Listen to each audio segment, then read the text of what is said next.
సరే mister pregnant content ఉన్న mister pregnant content ఉంది మరి ఏమైంది చెప్పు. ఆ ఒక్క సినిమానే కదా సరే కొంచెం చెప్పా ఎంతో సరే బాగుంటుంది. దానికంటే మిగతా బిఫోర్ previous 2 సినిమాలు సరే దానికంటే బిఫోర్ వదిలే ధనుష్. సరే మిస్టర్ ప్రెగ్నెంట్ మంచి సినిమానేగా, నువ్వు కూడా చూసి బాగుందబ్బా అని అన్నావు.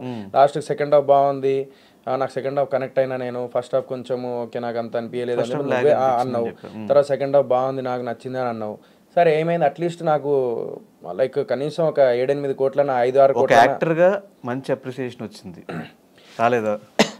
అప్రిసియేషన్ వచ్చిందబ్బా, అట్లాస్ట్ ప్రొడ్యూసర్ సేవ్ అవ్వాలి కదా. ప్రొడ్యూసర్ కూడా సేఫ్ అవ్వలేదు ఆ సినిమాకి. తర్వాత అదే చెప్తున్నా కదా బ్రో, అదే ప్రొడ్యూసర్ సేఫ్ అయిండు కానీ నేను అనేది అదే సినిమా వేరే ఇంకొంచెం లైక్ పెద్ద ప్రొడ్యూసర్ దగ్గర ఉండేది ఉంటే ఆ సినిమాని నెక్స్ట్ లెవెల్ తీసుకెళ్ళేటోళ్ళు. ఇంకా ఎందుకంటే there are so many things, మనం అనుకున్నంత ఈజీ కాదు ఈ ఫీల్డ్లో. సినిమా ముందుకు తీసుకెళ్ళి దాన్ని హిట్ చేయాలి, దాన్ని ముందుకు తీసుకెళ్ళాలంటే చిన్న విషయం కాదు. మరి ఇవన్నీ ప్రీవియస్గా సినిమాల్లో ఎక్స్పీరియన్స్ ఉండి చూసి ప్రొడ్యూసర్ పని బాధలు చూసి ఇవన్నీ చూసిన తర్వాత కూడా బూట్ కట్ బాలరా సినిమా సొంత డబ్బులు పెట్టేసేయాలి, ఉన్న డబ్బులన్నీ ఇంట్లో రిటైర్మెంట్ పైసలు కూడా తీసుకొచ్చి పెట్టేయాలి అని ఏడికి సంపాదించిన నేను పైసలు ఈ ఫీల్డ్లోనే కదా. బట్ రిటైర్మెంట్ మనీ నీవి కాదు కదా బ్రో. ఏది మీ ఫాదర్కి రిటైర్మెంట్ మనీ ఏదో పెట్టాయని చెప్పావు కదా, అవి నీవి కాదు కదా. మరి మా డాడీని వెళ్ళి అడిగినా, పర్మిషన్ అడిగినా. మా డాడీ ఒకటే అన్నాడు, ఏం కాదురా నీకు ఒకవేళ నువ్వు లేదు ఈ సినిమాతో నిలబడతావని నీకు కాన్ఫిడెంట్ ఉంటే డెఫినెట్లీ పెట్టేసి ఏం కాదు, ఒకవేళ పోయినా కూడా మళ్ళీ 0 నుంచి మొదలు పెడదాం.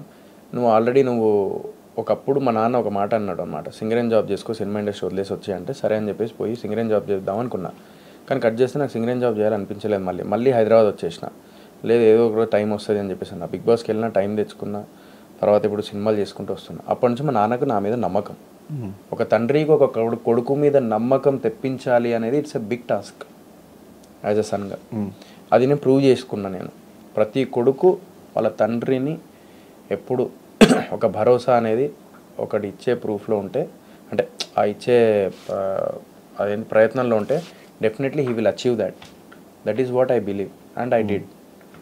మా ఇంట్లో వాళ్ళు లైక్ చుట్టాలు వాళ్ళు రిలీజియన్ ఫీలింగ్, క్యాస్ట్ ఫీలింగ్ ఇవన్నీ ఉంటాయిరా ఇండస్ట్రీలో అన్నారు. లేదు ఉండవు. నేను ఒకటే చెప్తా, నాకు ఈరోజు ప్రీ రిలీజ్ ఈవెంట్లో ఇంతమంది వచ్చారు, నా ట్రైలర్ లాంచ్కి బిగ్ బాస్ సీజన్ 1 నుంచి సీజన్ 7 వరకు ఇంతమంది వచ్చారు, ఇంత ప్రేమ ఇంత అభిమానం ఇంతమంది ఎంతోమంది నా దగ్గర, అంటే నా కష్టం చూసి వచ్చిన వాళ్ళే. Are they seeing the religion, are they seeing the caste? No, they are seeing only hard work, dedication. అదే లైఫ్లో నాది చూస్తున్నారు వాళ్ళు. అందుకే నేను ఈ స్థాయిలో ఉన్నా అని చెప్పేసి అనుకుంటా. అదే నేను అనుకుంటా. నాదే కాదు, ప్రతి ఇండస్ట్రీలో చిన్న టీవీ నుంచి లైక్ ఒక స్టార్ అయిన వాళ్ళు ఉన్నారు. మన తెలుగు ఇండస్ట్రీలో ఇంక అవ్వలేదు. I want to prove that. దానికోసమే ఇదంత ప్రయత్నం, దానికోసమే ఇంత ఇది. అది నేను ప్రొడ్యూసర్గా మారినప్పుడు అని అంటే డెఫినెట్లీ ప్రాక్టికల్గా ఆలోచిస్తే యాజ్ అ ప్రొడ్యూసర్గా what I have to share with the audience I did from my side. నేను చెప్పినా కదా ఆ కష్టం నాకు తెలిసి, నేను హరిత గారికి ఫోన్ చేసి, కల్పన గారికి ఫోన్ చేసి, నువ్వు ఇప్పుడే ఫోన్ చేసి అడుగు ఎట్లా హ్యాండిల్ చేసినావో, నిజంగా చెప్తున్నావు ఎట్లా భరించినావో, ఇవన్నీ చాలా గ్రేట్ అసలు మీరు అది అని చెప్పేసి మా కల్పన మేడంకి అండ్ హరిత మేడంకి నేను ఫోన్ చేసి నేను చెప్పిన ఈ మాట మా ప్రొడ్యూసర్స్కి. అప్రెడ్ అన్న ఫోన్ చేస్తే లిఫ్ట్ చేయలే, కానీ వీళ్ళకి ఫోన్ చేసి చెప్పిన నేను hats off to you my producers అని చెప్పేసి చెప్పిన. ప్రొడ్యూసర్గా మారిన తర్వాత ఒక మనిషికి ఒక ఎక్స్పీరియన్స్ వస్తుంది లైఫ్లో. మనిషి ఎప్పుడూ ఒకేలా ఉండడు. జీవితంలో అనుభవం కొద్దీ ఒక ఎక్స్పీరియన్స్ వస్తున్న కొద్దీ వాడు మారుతూ ఉంటాడు. ఆ మార్పు ఇప్పుడు యాజ్ అ ప్రొడ్యూసర్ అయినప్పుడు ఇంకొంచెం యాక్టర్గా నెక్స్ట్ మూవీకి నా ప్రొడ్యూసర్కి ఇంకెంత సపోర్ట్ ఉండాలి, ఇదే తపన అప్పుడు కూడా ఉండాలి అని చెప్పి నేను ఫిక్స్ అయిపోయి కూర్చున్నా. Every movie I did that. మోకాళ్ళ మీద ఆర్గానిక్ మామ హైబ్రిడ్ వెళ్ళేటప్పుడు నేను ఇప్పుడు కూర్చొని కావాలంటే చూసుకో యూట్యూబ్లో. కానీ ఇప్పుడు మొత్తం అన్ని డబ్బులు పెట్టేసిన తర్వాత ఒకవేళ రిజల్ట్ అటు ఇటు అయితే ఏంటి బ్రో పరిస్థితి? రిజల్ట్ అటు ఇటు అయితే మళ్ళీ ఏమున్నది, మళ్ళీ ఇక్కడికి ఆగిపోను కదా, నా లైఫ్ ఇక్కడికి ఆగిపోదు కదా. నేను తిండి లేకుండా అయితే లేము కదా.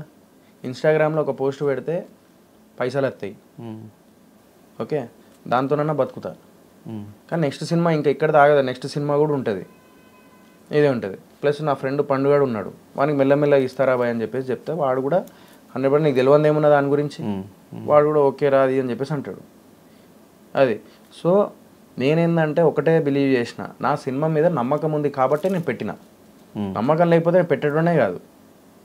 నేను ఈవెన్ ఐ థింక్ నువ్వు పండు ఇద్దరు వచ్చి చూసిర్రా సినిమా? నేను రాలే. పండుగాడు చూసిండు నీ మిస్టర్ ఆ సినిమా పెట్టేటప్పుడు, ఆ సినిమా డబ్బులు పెట్టేటప్పుడు వాడు వచ్చి అవుట్పుట్ చూసిండు ఫస్ట్. అవును చూసే వాడు పెట్టిండు. అవును అది నా దగ్గర అయిపోయినాయి అప్పటికి 43 మొత్తం అయిపోయినాయి. అయిపోయిన తర్వాత ఇటు దిగిండు.